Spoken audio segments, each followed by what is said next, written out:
Wow. That's crazy. Wow. What a storyteller. Hello everyone and welcome back to my channel. Welcome if you're new here. In this video, I'm going to be taking a look at Money Game 3 by Ren.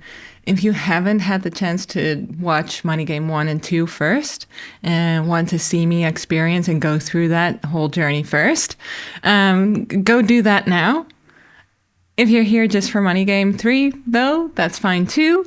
But I would recommend watching those two first, so you kind of get an idea of what I do. I'm a filmmaker and I do visual deconstructions of the music videos that we love that go with the music so well and how they go with the music so well, as well as some of the symbolism that filmmakers use. And Ren is a particularly good example for that because he is so good at the visual symbolism. Money Game 1 and 2 were a trip, that's for sure. I didn't quite know what to expect going into it. I had already previously covered quite a few videos of his, like Hi Ren, as well as like the trilogy for Violet and Screech, as well as, you know, Slaughterhouse, Cujo Beatdown, some of the more recent ones. But I hadn't gotten to the Money Game trilogy just yet. And it's something I wanted to save for when I would have time to really dive in deep. Now, I did notice that this video is 9 minutes, which is really long for a Ren video. So they really did want, go all out. And I'm excited. I'm really enjoying the music as well. It's like it's a very, very catchy song. And I'm really stoked to see where this is going to head next because it was surprisingly political. It was surprisingly outspoken, which I really loved. Very, very meaningful. Just really excited to go take a look. So a little bit about me in case you're new here. I'm a filmmaker, as I said. I mostly work in the horror, sci-fi space. I've done quite a bit of documentary as well. And I'm here on YouTube and I talk about music videos. I also write a lot. And you can read some of my short stories on Patreon. Published quite a few sci-fi stories so far, which have some similar themes to what's going on in this story too. So I'm finding a little bit of a kindred spirit in Ren, which I didn't know and really, really appreciate. Either way, go check that out if that's something you're interested in. You can join from $1 and up. And without further ado, let's get into Money Game 3.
tell you a story about a boy named Jimmy. 1 year old and his first words were mine, mine, gimme. 2 years old he was walking, 3 years old walking quickly.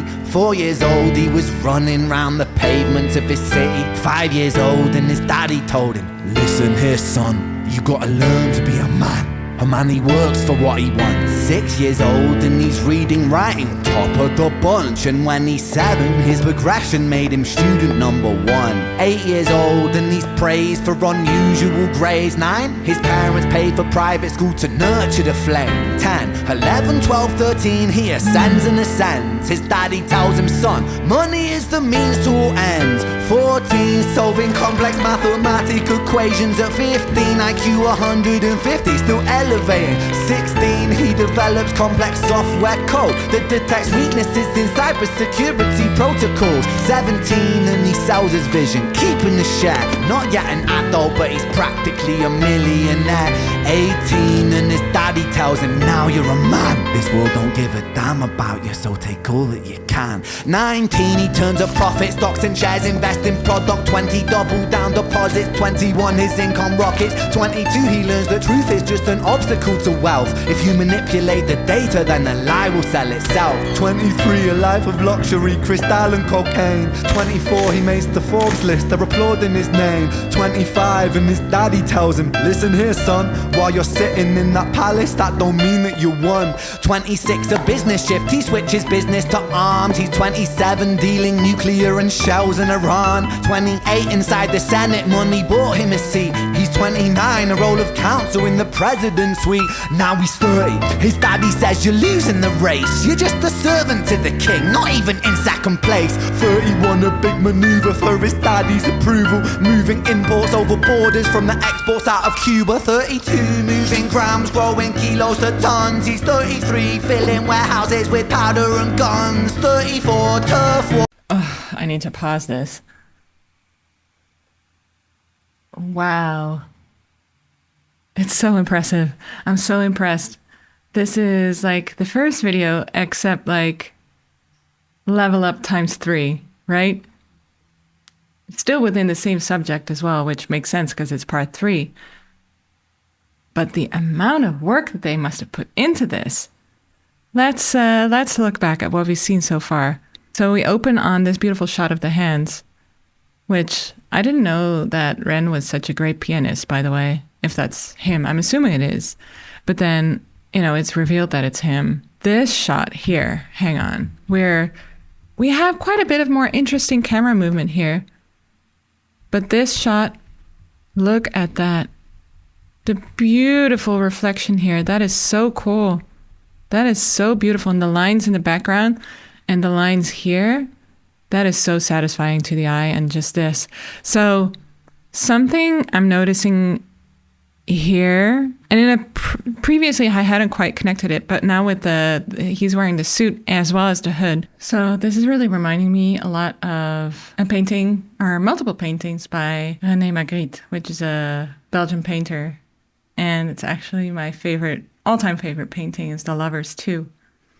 And so there's a level of surrealism here already implied with that, which I really love. And it sort of is amplified by all of these weird camera angles and camera movement. So really, really appreciating that. So stunning. And then here he takes over, and then here he starts taking off the hood in the mirror. Very touching moment. I love the colors here. I love the red tie with like these bluish metal walls. Color grading is really beautiful, very lush, very deep shadows, which I'm a fan of. It doesn't look washed out. It's very crisp looking. They certainly use different cameras than what they did in the Money Game 1. This is another great shot. I love that we see the guy, the pianist, in the mirror here before we shift to Ren. And then we start seeing more and more of the room, and more is revealed, and more people are revealed. And, this again is like a one shot. So where they did so much work to choreograph this to an absolute tease, to make sure that everything was happening at the right moment, at the right time, on the right beat, etc., etc. Really, really, really good job. Very cool. I love this. He is such a theatrical performer, and I've mentioned that before, is that he has such wonderful expressions, and like he is so emotive, and you can like see that he feels what he's saying, what he's singing in like his bones, and it's so powerful. So wonderful job. And all of these little sets, so we go from the piano to the mirror, and then it is expanded a little bit with the kid with the book, and then we on the floor, and then we go here to this little computer set, which is so great. What I'm also noticing is they chose not to have like maybe a bounce, which, you know, is like a white screen to bounce light off of, to light his face. And we've seen that before, an example for High Ren, where they really choose to keep his face dark. And here again, too, it feels like it really serves a purpose where he is sort of hiding in that darkness. He is like speaking dark things as well. It's like, it works well. Like normally we would choose to make sure that our subject is brightly lit and visible. But he isn't always. Like here we have more light on his face, but again, it's like this person here is more clear. The kid here in the background is more clear than Ren is in a lot of these shots. So it's just really beautiful. Really, really, really beautiful. So let's continue playing. King, not even in second place. 31, a big maneuver for his daddy's approval. Moving imports over borders from the exports out of Cuba. 32, moving grams, growing kilos to tons. He's 33, filling warehouses with powder and guns. 34, turf war with nobody to stop it. Blind eye from the po-po inside of his pocket.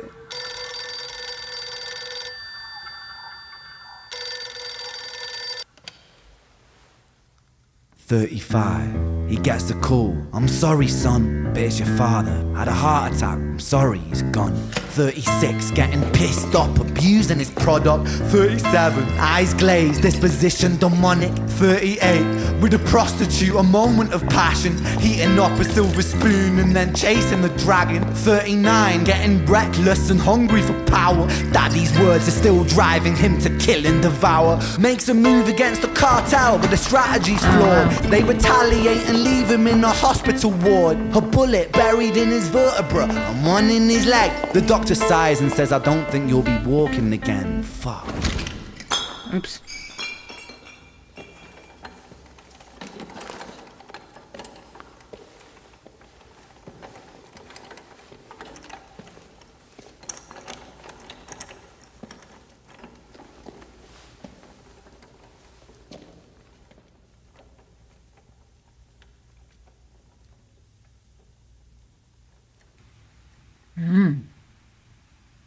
Damn.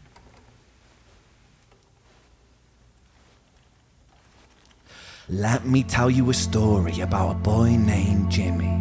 He was 40 and he cursed the words, mine, mine, gimme. 41, he wasn't walking. 42, not walking quickly. 43, never running round the pavements of his city. 44, inside a palace with a mountain of gold. But those riches turn to rubble when perspective evolves. Weighing heavy on his conscience is the value of gold. Lamborghini for a life, trading money for souls. Jimmy followed the code inside the land of the free. Put your hand inside the cookie jar, take more than you need. And his example is exaggerated versions of me. And it's a version of him, and it's a version of she, and it's a version of you. There's no escaping the blame. The way we live is parasitic. Fuck the money and fame. Cut the music. Wow. This isn't entertainment. This is real life. The way we live is lunacy. Community, it declines. Hyperpolarized, always fighting, then we divide. Truth is less important than the money that we designed. Money's an invention. Politics from our invention. They all come from people's ideas. Did I mention? Border's an invention. Law and order fuel the tension. It leads to people killing each other. My solution?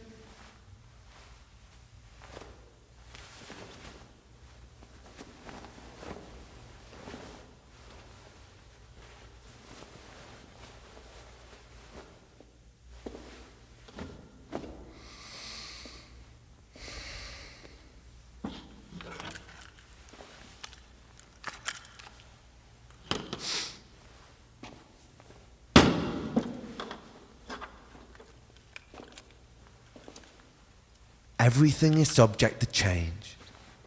We could build utopias if individuals were taught to use their brains. But if we teach kids in schools to always be sheep and put themselves before the herd if there's more money for me,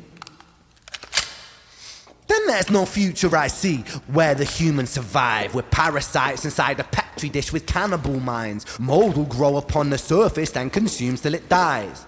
And our fate could be the same without this story to the wise.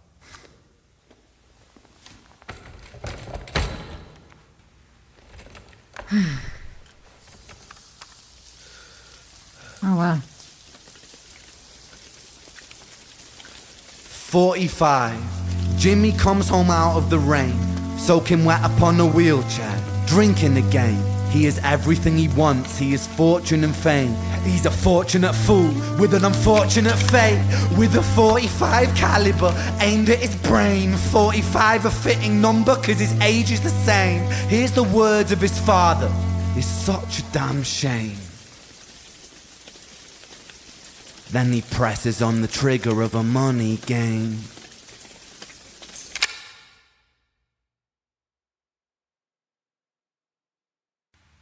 Wow. That's crazy. Wow. What a storyteller.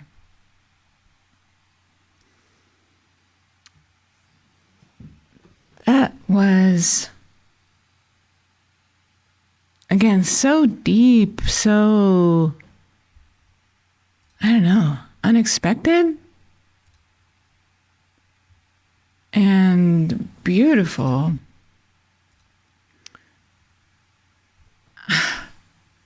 So I saw that this one came out last year. Hi Ren, they did before that.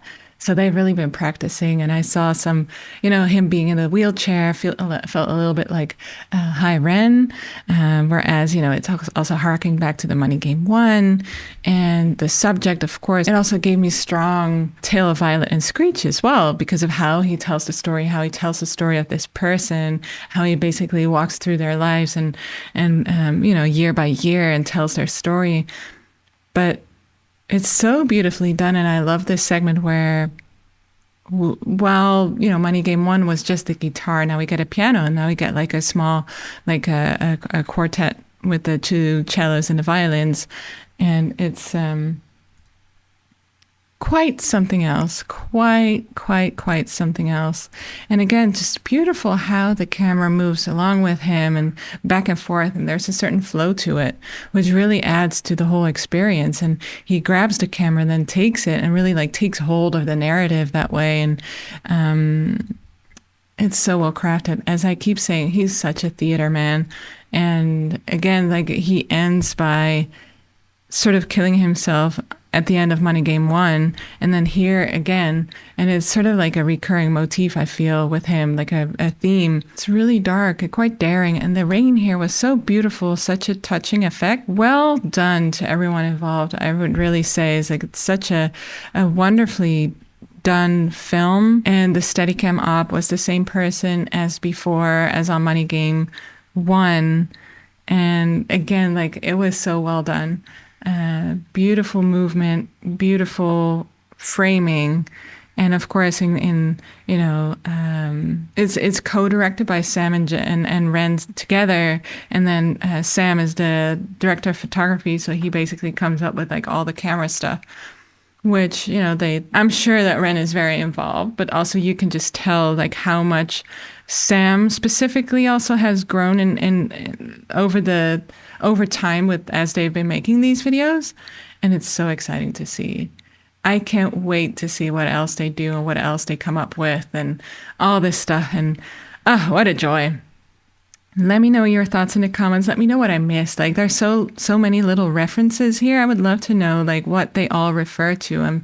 Who's Jimmy? I'm sure that he's trying to refer to this sort of rich bro in general, and the sadness of it and the emptiness of it all, that as more of a general thing. But I wonder. Either way, thank you so much for joining me. This was great fun. Come hang out on Discord if that's what you're into. It's free. You can find links to my Patreon and Discord and everything else in the comments below, or in the bio below. And I hope you'll join me for the next one. Let me know what Ren video I should watch next. And I think I still have to do Sick Boy. Should that be my next one? Either way, let me know. All right, take care. Not even in second Peace. place. 31, a big maneuver for his daddy's approval. Moving imports over borders from the exports out of Cuba. 32, moving grams, growing kilos to tons. He's 33, filling warehouses with powder and guns. 34, turf war with nobody to stop it. Blind eye from the po-po inside of his